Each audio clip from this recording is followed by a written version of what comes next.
Hello and welcome to another episode of Combs Design. I got a CNC. Let's get into it.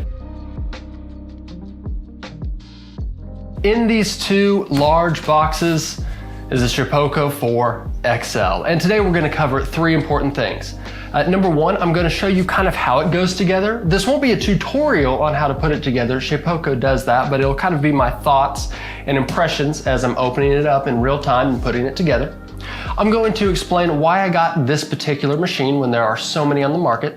And finally, I'm going to give you my impressions and kind of compare it to a range of CNCs I've worked on, everything from kind of home-built hobby kits all the way up to professional sign making and industrial CNCs. And I'm going to tell you how it compares, why this might be the right CNC for you, and you can make your own decision. And later on, I'm going to do a build of an enclosure for this in my small one-car garage, and I think that'll be very enlightening to you guys so you know kind of what fits in your space.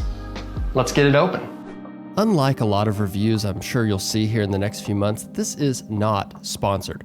I paid for this machine with my own money, nothing was provided to me. Shapeoko doesn't even know that I'm doing this, so this is completely fair and unbiased.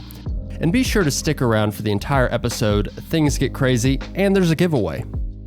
Right off the bat, Carbide 3D does a great job with packaging. This is packaged into boxes that represent each step in the process, so you don't have a bunch of parts that are kind of crossing into each other. This reminds me a lot of my Prusa 3D printer build. They do a great job with packaging and the customer experience, and I don't know about past models of the Shapeoko, but this one so far is really unfolding to just be a great customer experience. That being said, it didn't take me that long to actually find my first issue.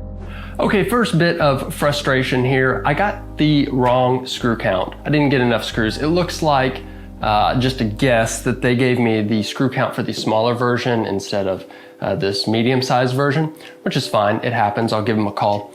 The other frustrating part so far is there are no paper instructions, and I knew this going into it. Carbide 3D mentioned that there's no documentation yet, and then there will be a video tutorial provided, but that doesn't seem to exist at this moment in time. There is one video where Winston gives kind of a high-level overview, but nothing really in depth. So a little frustrating at the moment, but I'm gonna call them, see what we can work out. All right, so good news, bad news. Bad news is I wasn't able to get a hold of Shapeoko. They are closed for the day. Good news is I had a hunch. I looked in the box for the last step, step 9, and they have a packet of extra hardware. So that's good. I'll be able to keep moving on as long as I'm not short a ton of screws. Oh, thanks, Freddy. Foreshadowing. Who is this? So, yeah, you can guess what's gonna come later, but we'll save that for when it actually happens. Overall, this wasn't bad to put together. It was a fairly straightforward process, despite no instructions. Okay, so we'll see how this plays out. I'm a little concerned about the gantry here. The foam that's supposed to hold it in place in the box had completely fallen out somehow, so it wasn't held in and it was riding around real loose. It looks like everything is okay, but until I start squaring this thing up and running it, I really don't know. So fingers crossed, hoping for the best here. Like I said, the instructions that were provided were a high-level overview, and it gave you a pretty clear idea of how to put this together if you're mechanically inclined or you've put stuff together before, but it certainly left a lot to be desired, and if you've never messed with CNCs, not having those detailed instructions might cause some problems, but I'm sure they'll have those out eventually. I ordered this CNC the day it came out, and just seconds after the website refreshed and it became live. So I'm sure I have one of the first serial numbers out the door. And, you know, there's just some growing pains anytime there's a new product. So I'm not going to hold it against Shapeoko. I've spoken with their support. They seem to be a good and solid company that's going to do the right thing. But, you know, there are some growing pains with a new product. All right, so I am done building the Shapeoko 4 XL, and it's really not that difficult to put together. It took me a few hours, and that's with no detailed instructions. I just used their assembly overview video, and that pretty much got me there. Overall, I'm very pleased with this machine. I think for the price of these machines, you really can't do better than either the 4 or the Pro. I don't think you'll find this much rigidity in CNCs that are kind of in this same ballpark. You know, this is really in the same range as like an X-Carve or something like that, and I definitely think this is a superior machine. I'm very impressed with the weight and size of the gantry. I'm impressed with the aluminum extrusion used to create the frame. One of the cool things they did when designing this machine is made the X-axis extrusion unable to get out of parallel. So this machine, when you're squaring it, you can make a parallelogram, but you cannot make a trapezoid. So when you use the gantry to square all this up, you end up with a really, really solid machine. These small details on this machine are also great. You know, you're talking about a nice drag chain. Even though it's Chinese made, it's still very hefty. Overall, I am very happy with this machine. It is very solid. I'm impressed with the gantry. I'm impressed with the aluminum extrusion. This hybrid table is great. Obviously, you are going to lose some things compared to a professional machine when you're talking about belts for your X and Y, but the lead screw driven Z is fantastic. Okay, so with all that said, let's talk about the things that I don't like, because there were a few things. Number one, this cable that runs from the router and has your control and motors all the way back to where it connects to your smaller drag chain to go to the electronics box. Those are two separate cables that get connected. Now, ideally, I would love if this was one cable and I just put it in the drag chain myself. I don't like all these connections right here. I'm gonna see what I can do to try to clean that up. Number two, I don't like the fact that there is no enclosure on the back side of the power button.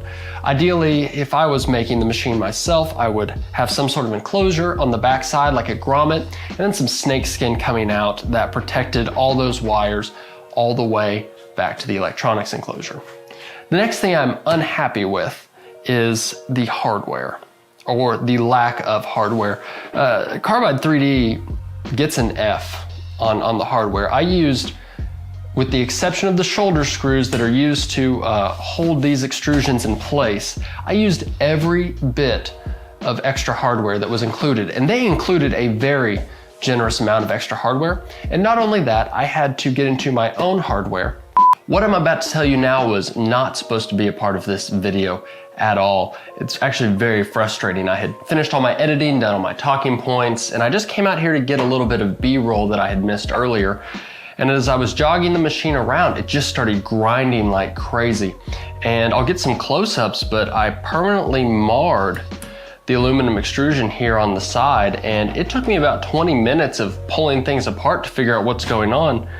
And what it is a little grub screw that, as part of the motor assembly here on the Y, came loose and it wasn't in there, and that's a pre-assembled piece from Shapeoko, and it got caught in the V-wheel and just really f***ed up the aluminum extrusion here. So the video is done. I mean, I guess this wasn't part of the plan, but I guess get subscribed. I hate saying that, but I'm gonna do a follow-up where I build an enclosure for this Shapeoko coming up here probably in the next week or two, and I'll give you guys an update. Shapeoko says that anything that goes wrong with the machine within the first 30 days, they'll take care of. So we'll see if they make good on that promise, because this was not a user error for sure.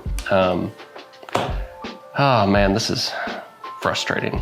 So I'm not putting that on Shapeoko. I'm not putting that on anybody. I will say, I mentioned earlier, the gantry came loose in shipping and was loose in the box, and this was part of that assembly. So it might have just been from all the vibrations in transit.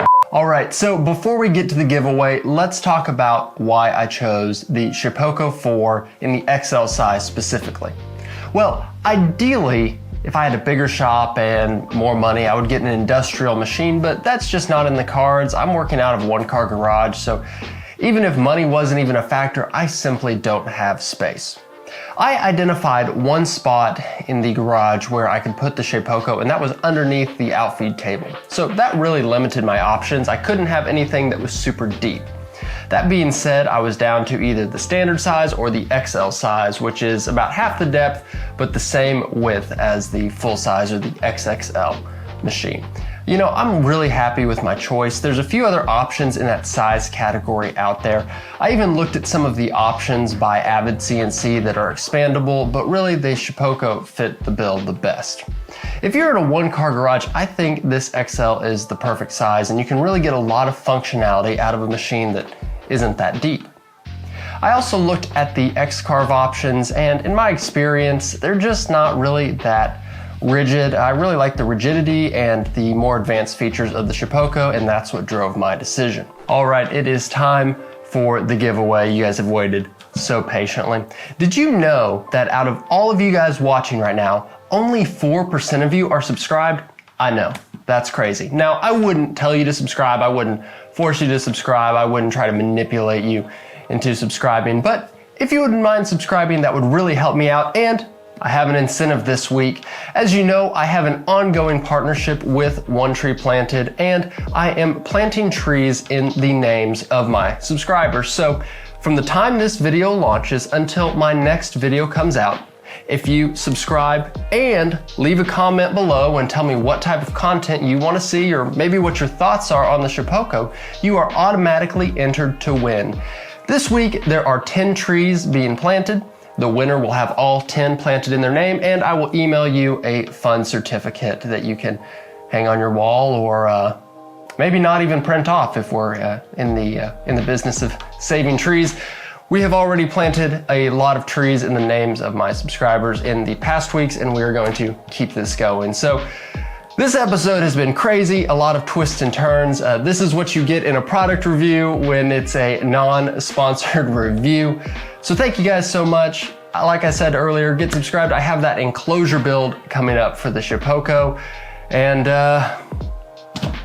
I'm ready for a nap. I will catch you guys on the next one.